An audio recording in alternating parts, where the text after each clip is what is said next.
안녕하십니까. 우리가 정말 사랑했을까? 사랑이라는 감정의 미묘한 변주곡들. 그 여섯 번째 소주제입니다. 결핍의 보상으로서 사랑. 결핍의 보상으로서 사랑은 조심스럽게 귀 기울여 봐야 할 감정입니다. 자칫 결핍감의 근본적인 원인이 속수무책일 수 있기 때문입니다.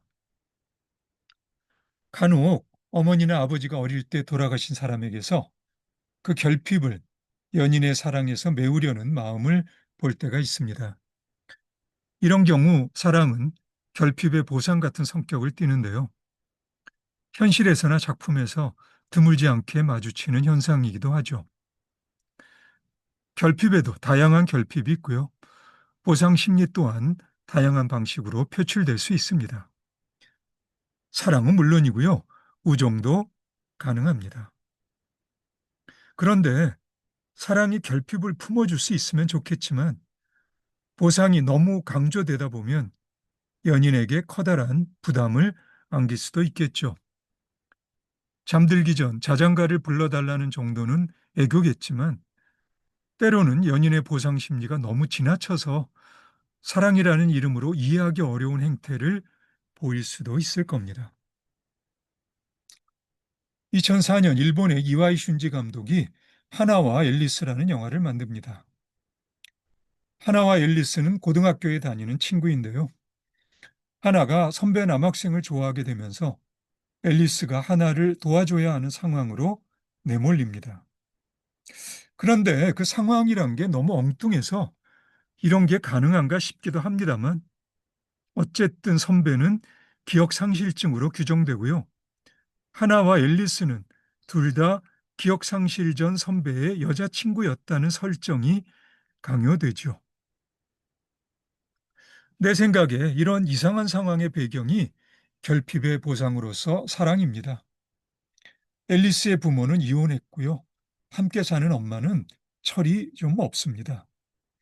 하나는 꽃으로 덮여 있는 집에서 삽니다만 앨리스를 만나기 전까지는 집에서 한 발자국도 나오지 않는 아이였습니다. 하나의 가족적 배경도 뭔가 확실하지 않고요. 물론 결핍의 보상으로서 우정도 소중합니다. 그리고 때로는 사랑과 우정 사이에서 선택이 필요하기도 하죠. 좋아서 열심히 할 수 있는 일도 엄청 중요하고요. 결핍의 보상으로 별다른 선택지가 없어서 사랑을 선택한 하나지만 그렇다고 자신에게는 보상으로서 필요했던 사랑을 연인에게 막무가내로 강요할 수는 없는 일이겠죠. 하나가 그 사실을 받아들이면서 영화는 끝납니다. 하나가 받아들였던 사실을 참으로 받아들이기 힘들었던 사람도 있습니다. 영국의 마이클 리 감독이 2010년에 만든 영화 세상의 모든 계절에 나오는 메리라는 여자가 그렇습니다.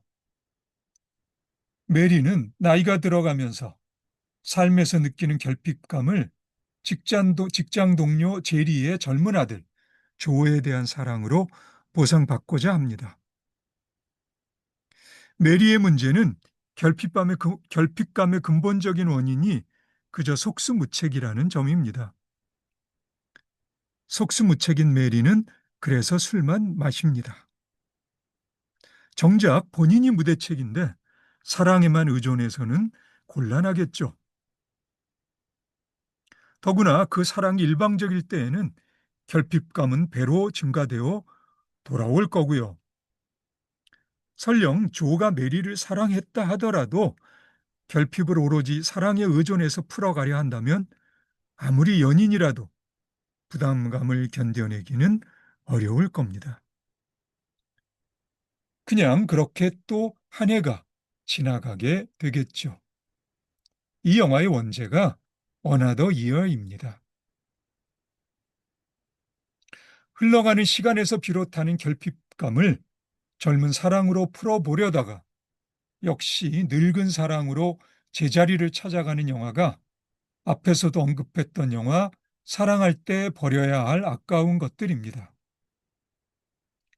사실 나이 차이가 많이 나는 사랑에서 심각한 문제 중에 하나가 결핍의 흐름에 있어 앙상블 또는 함께하는 호흡이라고 정리할 수 있을까요? 이 문장이 이해되시겠죠? 물론 다른 문제들도 많겠지만 말입니다. 이런 맥락에서 2013년 리테시 바트라 감독의 인도 영화 런치박스는 흥미롭습니다. 정년을 앞둔 나이든 남자 사자안과 아직 한창 때의 결혼한 여자 일라 사이에 인도의 전통적인 도시락 배달업체의 실수에서 비롯한 인연이 맺어지고요. 둘 사이에는 오해를 푸는 편지로나마 교감이 이루어집니다. 이런 와중에 일라는 남편이 바람을 피우는 걸 알게 되고 고민 끝에 남편을 떠나기로 결심합니다. 이런 결심의 이면에는 편지로 고민을 털어놓을 수 있고 자신의 점심을 맛있게 먹어주며 고마워하는 사자안이 있었기 때문이기도 합니다. 그래서 두 사람은 드디어 만나기로 합니다. 그런데 사자는 약속 장소에 나타나지 않아요. 사실은 나갔지만 기다리는 일라가 너무 젊고 예뻐서 감히 나타나지 못한 겁니다. 그만큼 사자는 나이가 들었습니다. 사자는 편지에서 그러한 사정을 솔직하게 고백하고요.